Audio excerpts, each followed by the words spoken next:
Hello everyone. Today, I want to share a story that has haunted my family for generations. This is not just a tale to scare you. It's a true account that happened in a small Hmong village in the mountains of Laos, where my ancestors lived. So, settle in, and let me take you back to a time and place shrouded in mystery and fear. My great-grandmother, Mai, was born in a remote Hmong village, nestled deep within the dense, misty forests. The village was small, with just a handful of families living in wooden huts, surrounded by towering trees and the constant sounds of nature. It was a peaceful place, but it held its own dark secrets.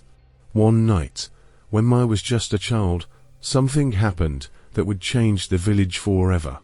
It was a moonless night, and the air was thick with the promise of rain. The villagers had gathered for a festival, celebrating the harvest and honoring the spirits of their ancestors. Laughter and music filled the air, but an uneasy feeling lingered. As the night wore on, Mai's father, a respected shaman, felt a strange presence. He stopped dancing and looked toward the forest, his face pale and eyes wide with fear. He knew that something was wrong. Something sinister was lurking in the shadows. He gathered the villagers and told them to return to their homes and stay inside until dawn. The villagers, trusting his wisdom, obeyed without question. Mai and her family hurried back to their hut, securing the door with heavy wooden beams. As they huddled together, the wind began to howl, and the rain poured down in torrents. The once joyful village was now enveloped in darkness and fear. Mai's father sat by the fire, chanting softly, trying to protect his family from whatever evil was out there. Suddenly, a blood-curdling scream pierced the night. It came from the edge of the village, near the forest. Mai's father grabbed his knife and rushed out, telling Mai and her mother to stay inside no matter what.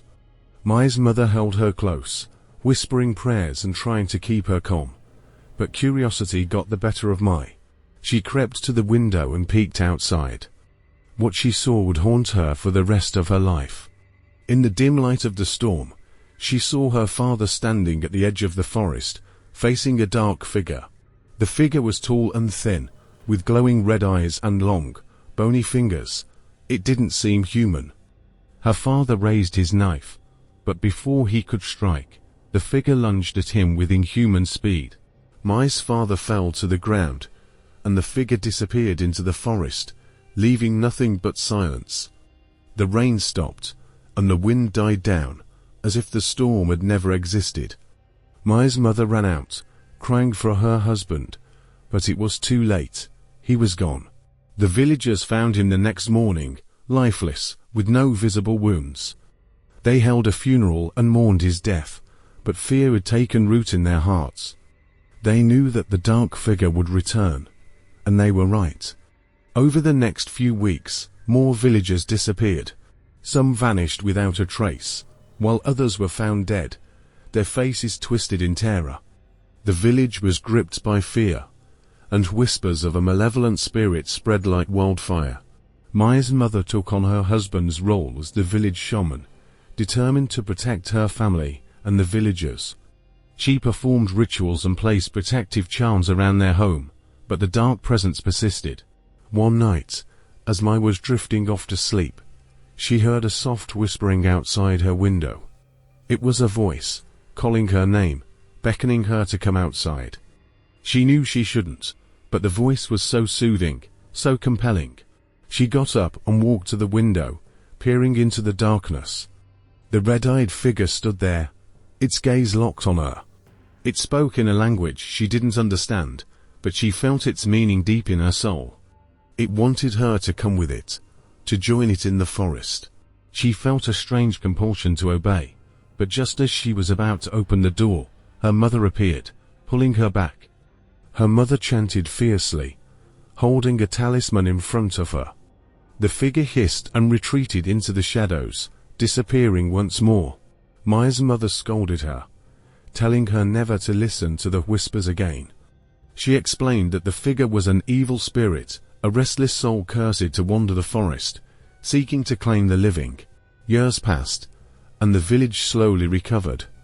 The deaths and disappearances stopped, but the fear remained. Mai grew up and moved to a larger town, leaving the village behind. She never forgot the terror of those nights, and she passed the story down to her children and grandchildren, warning them of the dark figure in the forest. To this day, the villagers of that small Hmong village still tell the story of the red-eyed spirit. They say it still roams the forest, waiting for the unwary to wander too close. And sometimes, on moonless nights, if you listen closely, you can still hear the whispers calling your name, beckoning you into the darkness. So, the next time you find yourself in a dark forest, remember my story. Stay close to the light, and never, ever, listen to the whispers in the night. Years went by, and life carried on. Mai moved to a larger town, where she found work and started a family of her own. She thought she had left the horrors of her childhood behind, but the memory of the dark figure never truly faded. She often woke up in the middle of the night, drenched in sweat, the red eyes and eerie whispers haunting her dreams. As Mai grew older, she shared her story with her children, urging them to be cautious of the darkness and the unknown. Her children listened, wide-eyed and terrified, promising never to venture into the woods alone. They grew up with a deep respect for the spirits and an unspoken fear of the forest. But one of Mai's grandsons, Vang, was different.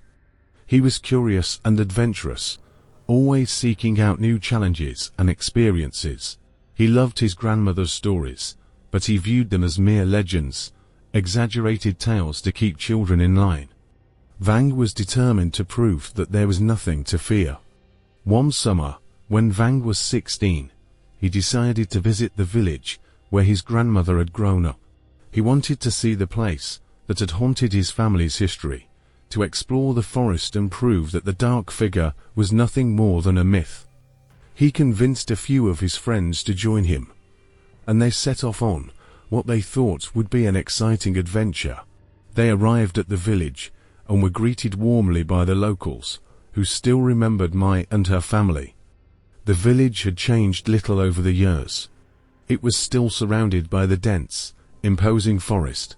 The villagers warned Vang and his friends to stay away from the woods at night, sharing the old stories and their own experiences of strange occurrences. But Vang was undeterred. On the second night of their visit, Vang and his friends decided to camp in the forest.